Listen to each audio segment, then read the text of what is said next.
According to EDHREC, the average Go-shintai deck will set you back $468. I'm going to show you how to do it for 48 bucks. And with all the money I saved you, you can go out there and buy yourself a Nintendo Switch and Breath of the Wild to go along with it. Let's get into it. First up, I want to talk about the mana base because I can hear you all right now saying you're going to need duels, shocks, fetches, triomes, biomes, all that good stuff. We're not going to need any of that. All we're going to need is Grixis, Bant, Esper, and Naya panoramas. All of these come into play untapped, add colorless, and will let us search out one of 3 basic land types from our deck and put it onto the battlefield tapped. This is great because early game it's going to let us fix, and late game when we already have all our colors online, they're just going to come down and provide colorless mana.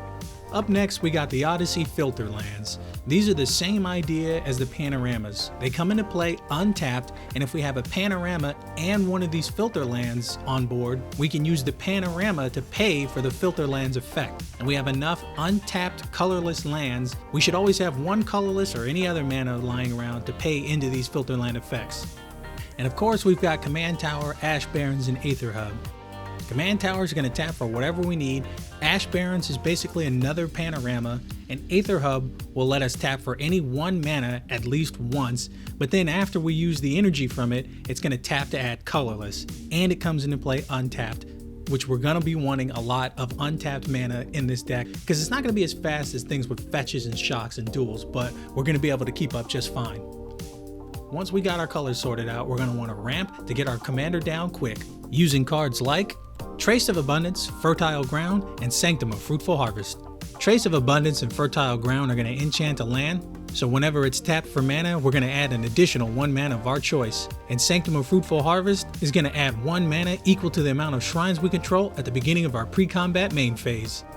We also got Glittering Forest, Gift of Paradise, and New Horizons. Glittering Forest is going to enchant a land and it becomes a snow land. It's also going to add 1 additional mana of any color we choose when it's tapped for mana. And Gift of Paradise and New Horizons are just going to let 1 land tap for 2. So we've ramped and we've got our commander out early. How are we going to keep our board state alive? Easy, using cards like Rootborn Defenses, Boros Charm, and Owlseed of Life's Bounty. Rootborn Defenses is going to give all our creatures indestructibility, Boros Charm is going to give all our permanents indestructibility, and Owlseed of Life's Bounty is going to give a creature or enchantment protection from a color we pick.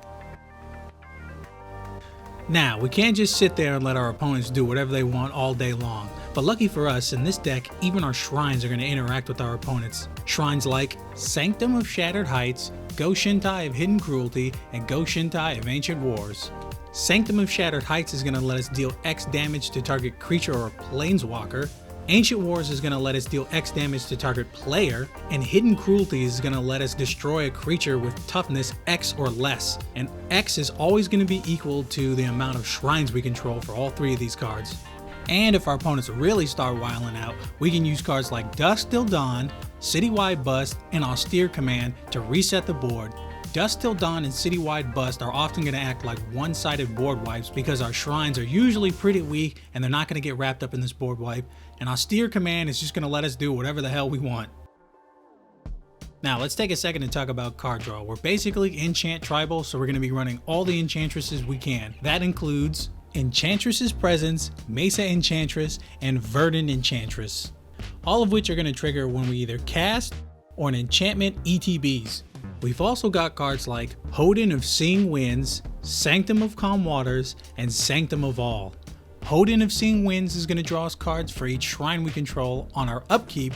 Sanctum of Calm Waters is going to draw us X cards for each shrine we control on our main phase, and Sanctum of All is not going to draw us cards by itself. If we have it on the battlefield with either of these 2 shrines, Sanctum of All is going to trigger those abilities twice. Now, we've been drawing cards, blowing up stuff, playing shrines. How are we going to win this game? We actually have quite a few different ways to win the game in this deck. One of the ways we can win is using our commander's ability and cards like Sigil of the Empty Throne, Go-shintai of Shared Purpose, and Archons of Sun's Grace, all of which will help us go wide on our opponents. And if we can't go wide on our opponents, we're gonna go tall, using cards like Kami of Transience, Go-shintai of Boundless Vigor, and Eutropia, Twice Favored. Kami's gonna get a +1/+1 counter on it each time we cast an enchantment. Eutropia is gonna let us put a +1/+1 counter on target creature whenever an enchantment ETBs and give it flying. And Go-shintai of Boundless Vigor is gonna let us pay 1, and whenever we do, we can put a +1/+1 counter on target shrine we control for each shrine we control. And if going tall or going wide doesn't work for us, we can always try and drain them out using cards like Sanctum of Stone Fangs and Grim Guardian. Grim Guardian is going to make each opponent lose 1 life whenever an enchantment enters the battlefield. And with Stone Fangs, at the beginning of our pre-combat main phase, each opponent is going to lose X life and we're going to gain X life, where X is equal to the number of shrines you control. Now, it is important to note that both of these cards are going to make your opponents lose life. They're not actually dealing damage. This doesn't matter a lot of the times, but sometimes it really does matter.